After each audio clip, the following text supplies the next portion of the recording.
Humban. Humban Elamite, romanized Umban, also Khumban or Huban, was the Elamite god associated with rulers, and especially the concept of Kittin or kiten. Inscriptions refer to him as rišar napappir, greatest of gods, also a title of Inshushinak or rišar napirra, greatest god.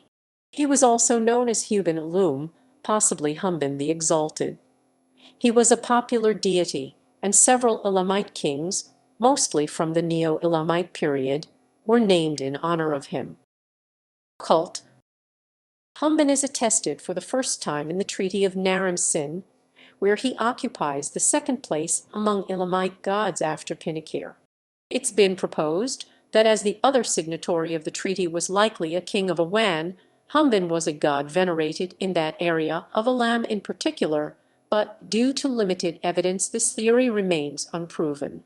A document from Susa from the Old Akkadian period mentions a festival dedicated to him, and he appears in some personal names in the 𝀭🀭💮 period.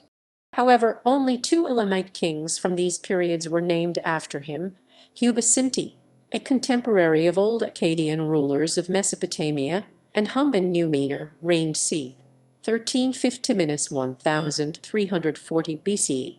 The kings 🀭💮💍, son of Humban Numener, and Silhak Inshushinak funded the construction or repairs of temples dedicated to Humban.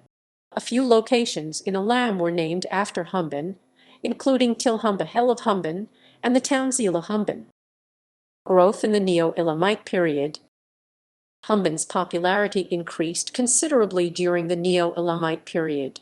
He started to appear more often as an element of theophoric names, and no less than 13 Neo-Elamite kings were named after him. In Acheamenid state religion, he remained prominent under Acheamenid rule. In the so-called Persepolis fortification archive, no other god is mentioned as often as Humban, 26 individual mentions. Out of 19 priests of Humban known from these tablets, only 3 have Elamite names, a percentage not considerably higher than the percentage of Elamite names in the entire corpus, around 10%, with the remaining ones bearing Iranian ones, and some ceremonies involved offering both to Humban.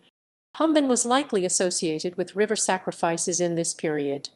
Mary Boyce considered it possible that Humban's role in Elamite royal ideology was a model for exaltation of Ahura Mazda. Kittin. The cult of Humban was closely associated with the Elamite concept of Kittin or kiten, a term referring to divine protection, but also to the right to rule granted to kings by gods and divinely mandated legal measures. Many gods were capable of bestowing it, for example Tepti and Turutir, but it was Humban's Kittin that the Neo-Elamite rulers saw as most significant, and inscriptions show that it was regarded. This idea found its way to early Persian royal ideology, and in Elamite translation of the so-called David inscription 🀭💮💍 refers to kiten bestowed upon him. Ahura Mazda's role as a divine kingmaker was likely influenced by Humban and his Kittin. Caste theories. Some early researchers of Elamite religion, such as Walter Hintz, believed that the god napirra was a distinct deity, but merely a cultic taboo name of Humban.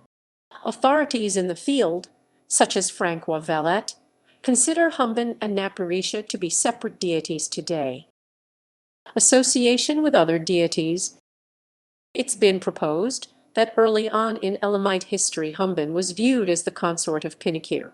In the inscriptions of the Neo-Elamite ruler Hani of 🀭💮💍 he appears alongside Tepti, Napir, and Simut.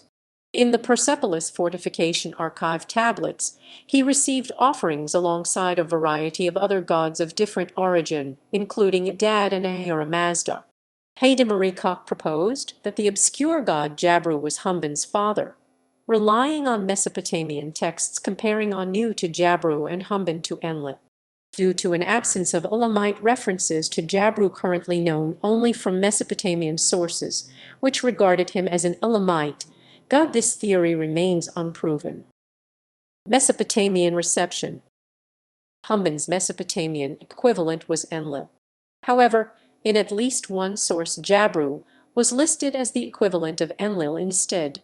The equation between Humban and Enlil appears for the first time in late Neo-Assyrian sources, and there is no evidence Humban was a god of the winds or one responsible for determining the fates of mankind and other gods like Enlil. The equation between them was most likely rooted in role in royal ideology. Possible influence on Humbaba. It's been suggested that in Mesopotamian mythology, Humban was perceived as 🀭💨 the guardian of the cedar forest in the Epic of Gilgamesh. Gilgamesh. However, this is viewed as mere speculation by some experts, and Klaus Wilk considers the etymology of Humbaba to be a mystery.